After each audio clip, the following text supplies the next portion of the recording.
Lunch break ni Jowa ko Marites, pero andito ko sa taas naglilinis. Yung gusto mong tuloy-tuloy maglinis sa iyong bahay, pero naalala mo, content creator ka nga pala. Kaya kahit kalahati na nga po yung nagagawa mo, ayan, kuhaan natin ng video yan dahil sayang. Magpapalit ako ng bedsheet mainit kasi ngayon ko Marites, at talaga namang mabilis dumumi yung higaan dahil sa pawis. Una kong ginawa dyan ay tinanggal ko yung unan, kumot, pati na nga rin syempre yung higaan namin. Pinatay ko na nga din yung electric fan para nga po makapagwalis ng maayos. So itong walis namin dito sa taas ay dito lang talaga ito sa taas, at sa mga alikabok-alikabok lang din talaga yan winawalis. Kaya kung minsan ay hinahayaan ko na rin talaga na yan yung gamitin ko ng pagtatanggal ng alikabok doon sa lamesa namin dahil pinupunasan ko rin naman iyon ng wipes. May nabasa nga akong comment na iyo at ang dugyot ko nga daw bakit ginamit ko yung walis tambo sa lamesa. Pero hindi naman nga po kami doon kumakain. Tanggal ko na nga po lahat ng gamit sa lapag ng higaan namin. Ayan, at magmamap tayo. Dinugtungan ko lang po yung map para naman medyo maging mahaba siya. Kinuha ko na rin yung panglinis na all-purpose seaweed cleaner. Spray ko lang siya doon sa map, pati na nga rin po sa sahig. Palit lang pala ako ng cloth nung sa map ko Marites para malabhan nga po yung isa. Para hindi ko na nga kailangan mag-akyat baba. Ito talaga yung kagandahan ng map na ito dahil pwede mo siya gamitin kahit saan. Maganda rin yan gamitin sa mga kantuhan kasi pa-rectangle nga po iyan. So, hindi pa ako tapos maglinis dyan ko Marites. Dumating na pala yung order naming soft drinks, pati na nga rin po RH. Buti na nga lang at sakto nakauwi na nga si Jowa galing trabaho, kaya ayan, diretso at sikaso na nga siya. So kita nyo naman yung bunso ko nakahiga sa sahig namin, kaya importante na laging ang minamap iyan kasi nga nandyan din si Panda humihiga at umaapak. Pala yung view pag nasa taas ka sa tindahan namin. Hindi pa kasi makakilos ng ayos yan si Kuya Zian kasi bagong tuli pa lang iyan at ilang araw pa lang. Pero kaya naman na nga niya magbantay sa tindahan. Hindi na nga lang si Jowa ay talaga namang tumutulong yan sa tindahan or di kaya sa gawaing bahay kahit galing pa siya sa trabaho. Madalas talaga ko Marites nagluluto lang kami ng ulam pag sa gabi kasi may time kaming mamamalingki. Pero pag ganitong tanghali, bihira lang talaga ako magluto. Iba na lang kung may easy to cook nga po sa ref namin. Magluluto pa sana si Kuya Sian pero sabi ko nga ay magdilata na lang. So after magtanghalian, diretso ako sa taas at balik nga po ako sa aking ginagawa. Kinuha ko na nga yung foam sa sala at inilipat ko na sa kwarto. So ibibilad ko lang pala muna yung mga unan dito ko Marites bago nga po ulit ako maglinis. Lagay ko lang siya doon sa terrace. Pati mga kumot nga ibinilad ko na pero papalitan ko rin naman yan mamaya ng bedsheet. Kung makikita nyo yung lamesa namin, ang kalat na naman, parang kailan lang nilinis ko dito. Ayan, kaya kung hindi lumabas ng bahay ko Marites kung hindi naman kailangan mamili. Sa dami ng gawaing bahay na hindi nauubos paulit-ulit lang, abay talaga naman kailangan mong kumilos araw-araw. Kasi kung hindi mo yan gagawin kahit isang araw pa lang, abay talaga namang magiging makalat na naman. Tapos kung makikita mo ay talaga nang masakit sa mata. Ay, ikutin ko na naman nga po yung gamit dito sa taas. Hanap tayo ng iba na namang pwesto. Ako lang ba yung hindi napapakali sa ayos ng bahay kahit isang linggo or 2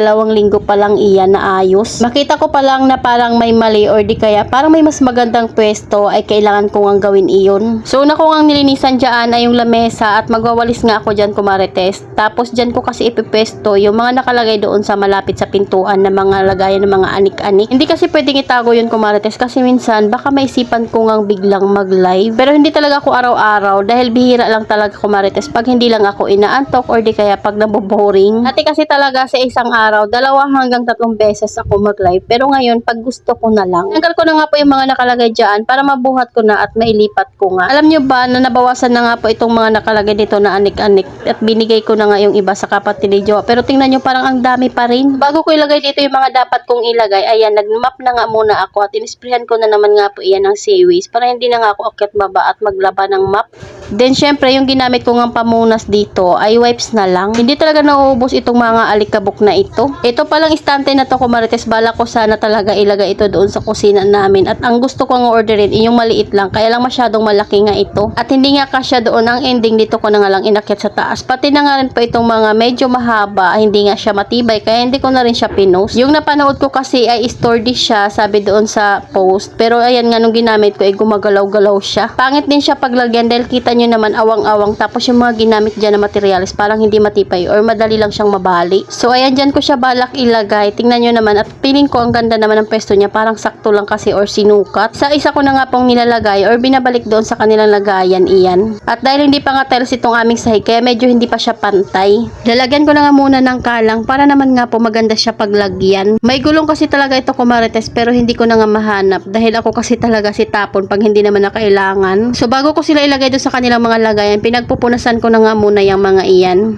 Kasi lagi ko nga sinasabi sa inyo na kahit anong linis mo yung alikabok, hindi na uubos. Habang ako na naglilinis ko, Marites, sa totoo lang, may mga tupiin pa dyan na tuyo na nga na damit. Pero hindi pa nga matupi-tupi kasi nga mayroon nga akong ginagawa araw-araw. Nung mga 2 araw na sunod-sunod doon ako sa tindahan nag-ayos at nag-refill. So pag Lunes talaga hanggat maaari nga ay dito ako sa taas naglilinis, nag-alikabok or di kaya nagwawalis. Kaya lang yung bala ko sanang magwalis lang doon sa higaan namin. Tingnan mo na uwi na naman nga po sa pagpapaikot ng gamit dito sa taas. So habang nakikita ko ngayong kalat ko, Marites, feeling ko hindi ako matatapos at talaga naman nagsisi na nga ako sa kalagitnaan na bakit ba pinili kong maglinis sa gitna ng sikat ng araw. Sikat ng araw talaga. Ngaling tapat kasi ito, Marites, buti na lang talaga at mahangin naman dito. Kaya naman hindi ko na nga po masyado nararamdaman yung init. Pero pag unang akyat mo talaga dito, mararamdaman mo siya. Pero pag matagal ka naman na dito, ay hindi mo na nga siya napapansin dahil may electric fan din naman at may hangin na umiihip galing sa bintana at sa pintuan. Ayan, unti-unti nang nababawasan yung kalat doon sa may lamesa at naliligpit ko na nga at tinatabi ko na, napunasan ko na rin ng mga alikabok. Parang hindi nga natatapos, Marites, pero kaya yan. Dahil syempre excited din tayo sa resulta ng ating ginawang pagpapaikot ng mga gamit sa bahay. Kung maganda ba tingnan o hindi, ang kagandahan kung nakabukod kayo kasi wala makikialam kung paiikutin mo yung gamit mo ng bahay or kung saan mo ipwesto. Yung tipong pinapahirapan mo yung sarili mo sa pagpapaikot ng gamit, aba ibabalik mo rin naman sa dati niyang pwesto. Ito na nga rin ang pagkakatope, yung mga towel, para nga po maganda tingnan. Dami kong gamit dito, Marites, pero alam nyo ba, hindi ko naman yan binili, mga pinapadala sa akin. So ayun na lang muna, Marites, bukas naman natin tingnan kung ano nga magiging resulta dito sa pagpapaikot ko ng gamit ko sa bahay. Salamat sa panonood, follow for more, God bless us, at sana share nyo na nga rin po itong aking video.